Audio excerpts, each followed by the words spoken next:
Good evening, welcome to ABN clinic. Allergy, ఆస్తమాపై ప్రతి ఒక్కరికి అవగాహన, ఆవశ్యకత తెలుసుకుని ఉండాలంటున్నారు ఆస్తమాపై జాతీయ అవార్డు గ్రహీత శ్వాస హాస్పిటల్ డాక్టర్ వీరపనేని విష్ణురావు గారు. డాక్టర్ గారిని అడిగి మరిన్ని విశేషాలు తెలుసుకుందాం. నమస్తే అండి. చెప్తున్నారు ఆస్తమా గురించి ఆవశ్యకత లేకపోతే అవగాహన ప్రతి ఒక్కరికి ఉండాలి అని. అసలు అవగాహన అంటే ఏంటి?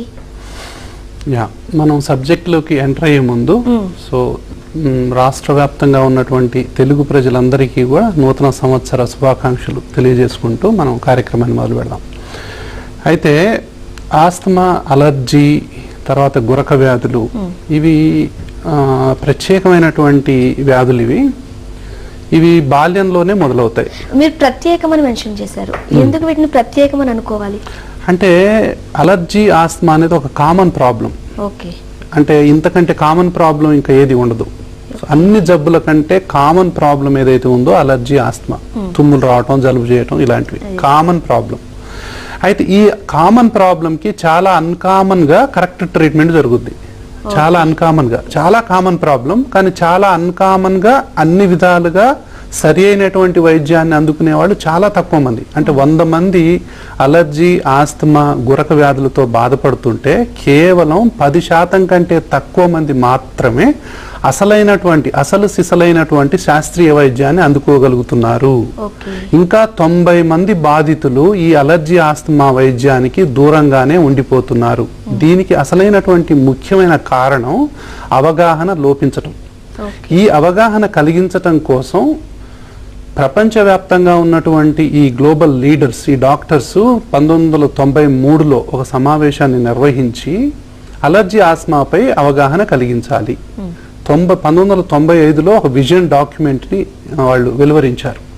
98లో రైట్ టు బ్రీత్ ఈక్వల్ అనేటటువంటి నినాదంతో ప్రజల్లోకి, ప్రపంచవ్యాప్తంగా ఉన్నటువంటి అన్ని దేశాల్లోకి ఈ మీడియా ద్వారా కానివ్వండి, డాక్టర్స్ ద్వారా కానివ్వండి ఒక సందేశాన్ని పంపారు. గాలి పీల్చే హక్కు అందరికీ సమానంగా ఉండాలి.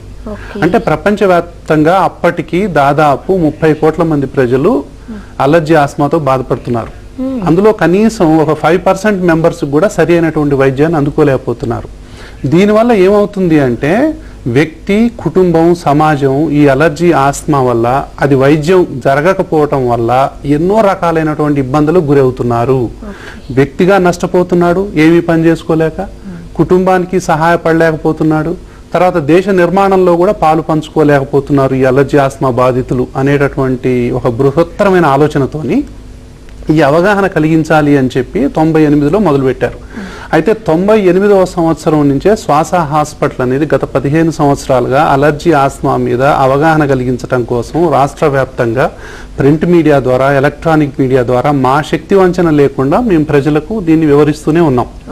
అంటే ఏంటి, ఇంతమంది ప్రజలు అంటే ఈ వ్యాధితో బాధపడుతున్నప్పుడు కేవలం 100 మందిలో 10 మందికే వైద్యం అందుతున్నప్పుడు మరి మిగతా వాళ్ళ సంగతి ఏంటి? మరి ఎందుకు అందుకోలేకపోతున్నారు? అంటే ఈ అలర్జీ, ఆస్మా అంటే ఏంటి, ఎవరిలో వస్తుంది, ఎలా వస్తుంది? చిన్న పిల్లల్లో ఒక చిన్న మొక్కలాగా మొదలవుతుంది.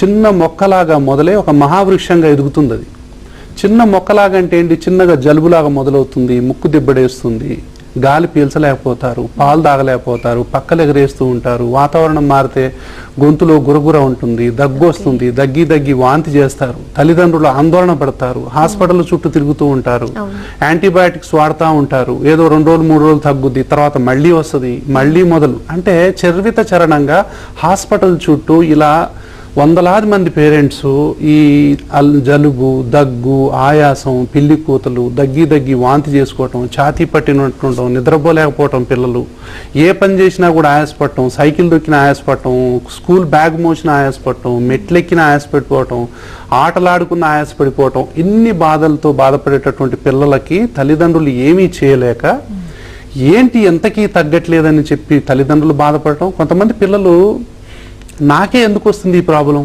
మా ఫ్రెండ్స్ అందరు బాగానే ఉన్నారు కదా, నేను ఎందుకు ఇట్లా మాటికి దగ్గుతున్నాను, జలుబుతో బాధపడుతున్నాను?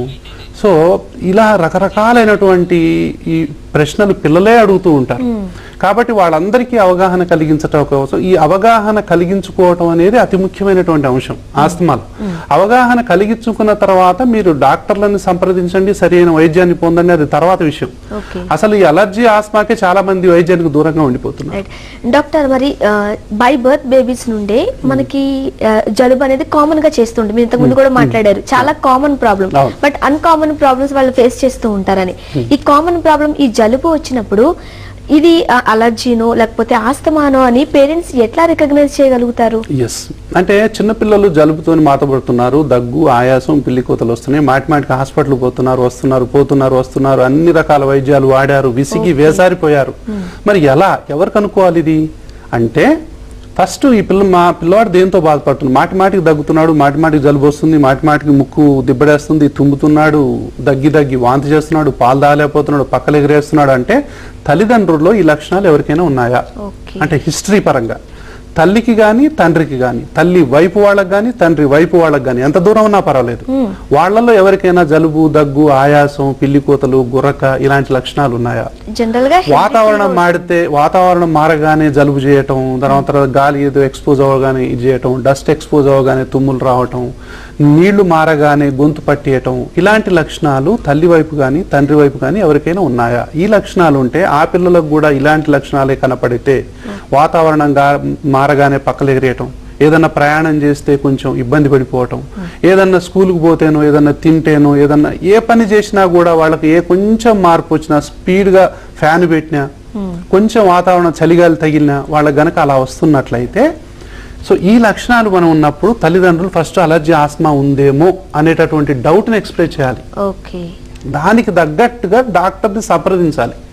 అయితే సంప్రదించి సరైనటువంటి వైద్యాన్ని తీసుకోవాలి. తల్లిదండ్రులు కూడా ఈ రోజుల్లో అలర్జీ ఆస్మా వైద్యానికి అడ్డుగోడలుగా మారుతున్న సందర్భాలు ఉన్నాయి. అంటే తల్లిదండ్రులే. ఇప్పుడు సపోజ్ ఒక 100 మంది పిల్లలకి మనం ఆస్మా డయాగ్నోజ్ చేసాం, అందులో 10 నుంచి 20% మంది తల్లిదండ్రులు ఈ అసలు సిసలైనటువంటి వైద్యాన్ని అంగీకరించలేకపోతున్నారు. ఆస్తమా అనగానే ఏదో వినరానిది విన్నట్టుగా భయపడిపోతారు. లేదండి ఇది జలుబండి అంటారు. ఈ జలుబన్నా, సర్దన్నా, దగ్గన్నా, ఈ టాన్సిల్స్, ఈ సైనస్, ఈ బ్రాంకైటిస్, ఈ ఇస్నోఫిలియా, ఈ డస్ట్ ఎలర్జీ, ఇవన్నీ ఒకటే జబ్బు. ఒక జబ్బుకే 100 పేర్లు ఉన్నాయి. కాబట్టి ఇవన్నీ కూడా కాదనుకోని వాళ్ళు, ఇంత చిన్న బాబుకు ఆస్మా ఎట్లా ఉంటుందండి, ఇంత చిన్న బాబుకు ఇంత పెద్ద పేరు చెప్తారేంటి మీరు అని భయపడే వాళ్ళు ఉన్నారు. అంటే నా దృష్టిలో డాక్టర్కి పేషెంట్కి మధ్యలో తల్లిదండ్రులు అడ్డుగోడలాగా నిలబడుతున్నారు. కొన్ని సందర్భాల్లో ట్రీట్మెంట్ని యాక్సెప్ట్ చేయలేకపోతున్నారు. అంటే డాక్టర్ కాడికి పోతే ఇప్పటి నుంచే ఇన్హేలర్స్ రాస్తే ఎలాగండి మా పిల్లలకు అంటారు. అంటే సరి అయినటువంటి తాళం చేయిస్తే కూడా దాన్ని తప్పుగా అనుకుంటున్నారు. అంటే సరి అయిన వైద్యాన్ని కూడా అంగీకరించలేకపోతున్నారు. ఎందుకు అంటే వాళ్ళకి ఇంకా అవగాహన లేదు, ఆ విషయం మీద అవగాహన లేదు. అందుకే నేను ఈ చిన్న ట్యూబుల ద్వారా గత దశాబ్ద కాలంగా ఎక్స్ప్లెయిన్ చేస్తూ ఉన్నాను. సో మామూలుగా ఊపిరితిత్తులు ఈ విధంగా ఉంటాయి, ఆస్మాలో ఈ విధంగా మారిపోతాయి, మనం ట్రీట్మెంట్ కనుక ఇస్తే డైరెక్ట్ గా మందు ఇక్కడికి ఇస్తాం, ఈ విధంగా అయిపోతాయి అని చెప్పి ఎప్పటి నుంచో చెప్తున్నాను. అయినప్పటికీ కూడా ఇప్పటికి కూడా చాలా మంది ఈ యొక్క దీన్ని అంగీకరించలేరు.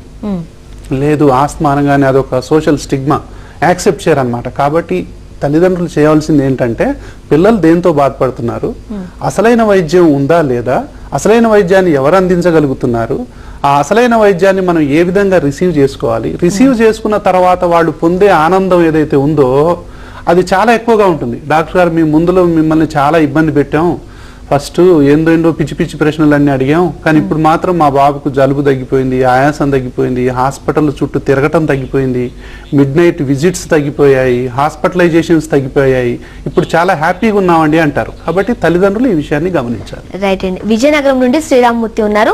శ్రీరామ్మూర్తి గారు, డాక్టర్ ఉన్నారు, మాట్లాడండి. శ్రీరామ్మూర్తి గారు, శ్వాస హాస్పిటల్స్ నుండి వీరపనేని విష్ణురావు గారు ఉన్నారు, మాట్లాడండి. డాక్టర్ గారు నమస్తే అండి. నమస్కారం అండి. హలో హలో చెప్పండి. చెప్పండి. డాక్టర్ గారు నమస్కారం అండి. నమస్కారం అండి. నమస్కారం. అంటే మా పాపకి ఒక 10 అండి ఇప్పుడు. కానీ తనకి 5 సంవత్సరాల నుండి ఆస్మా ప్రాబ్లమ్ తో బాధపడుతుందండి. అంటే ఇప్పుడు బొడమేటు ఇన్హేలర్, చాలీబార్ ఇన్హేలర్ వాడుతున్నామండి. ఆ తర్వాత ఒక డెరిప్లేన్ ఒక టాబ్లెట్ ఆస్మా ఉన్నప్పుడు వాడుతున్నామండి ఆఫ్. ఇప్పుడు పాపకి ఎలా ఉందండి? సార్ తగ్గిందా? అంటే అది సీజన్ బట్టి ఒక్కోసారి వస్తుందండి. కొన్నాళ్ళు సమ్మర్ లో వస్తుంది, కొన్నాళ్ళు శీతాకాలంలో వస్తుంది.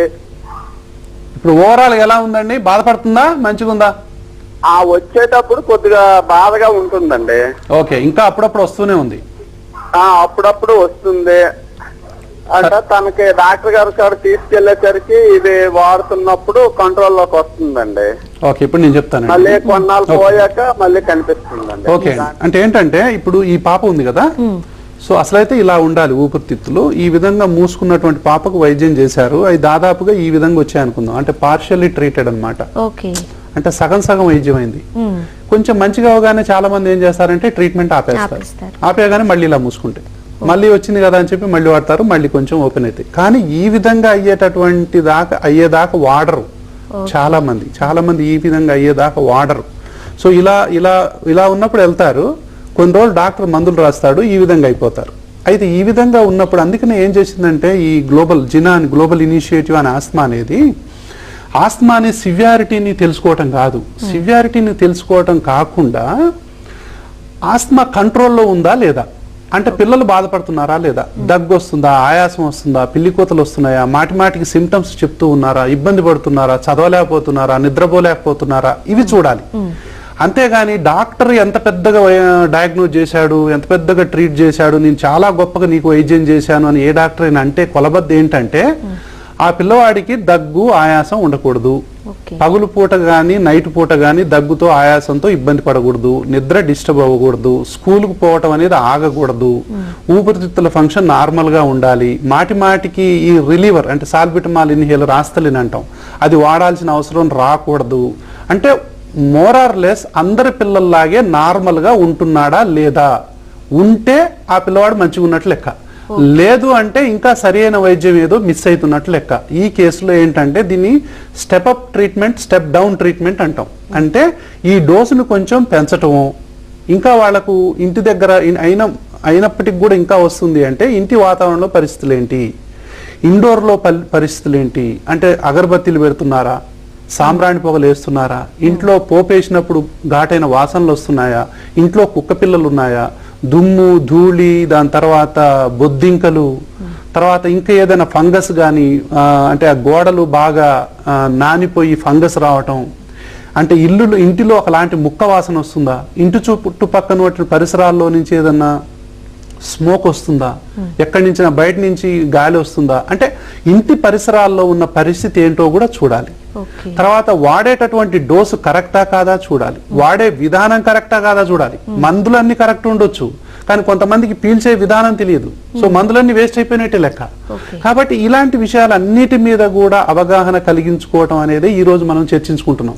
కాబట్టి మందులు సరి అయినటువంటి వైద్యుడిని సంప్రదించాలి, సరి అయినటువంటి డోసులో మందులు సెలెక్ట్ చేయాలి, సరి అయినటువంటి వాడే విధానాన్ని తెలుసుకోవాలి, ఇంటి దగ్గర ఎలాంటి అలర్జీ ఆస్తమాని ప్రేరేపించేటటువంటి పరిస్థితులు ఉన్నాయో వాటిని నివారించుకోవాలి.